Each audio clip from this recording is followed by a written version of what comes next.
আসসালামু আলাইকুম, hi guys, welcome back to my channel. আজকে আমি রান্না করব বরবটি দিয়ে, মাছের মাথা আর আলু দিয়ে রান্না করব। এখানে পেঁয়াজ আর রসুনটা ভেজে নিয়েছি, দিয়ে দিয়েছি আদা, রসুন, হলুদ, মরিচ আর স্বাদ অনুযায়ী লবণ আর সবগুলো দিয়ে ভালোভাবে এগুলোকে ভেজে কষিয়ে নিয়েছি। আমি নেওয়ার পরে দিয়ে দিচ্ছি আলু আর বরবটিটা ভালোভাবে কষানোর পরে এবার এগুলোর সাথে আমি দিয়ে দিব।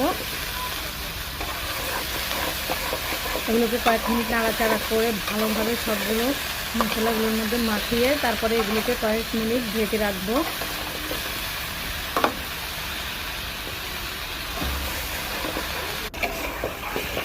যখন কয়েক মিনিট ঢেকে রাখার পরে এগুলো একেবারে পুরোপুরি সিদ্ধ হয়ে এসেছে, এবার আমি এগুলোর মধ্যে দিয়ে দিব পরিমাণ মতো পানি।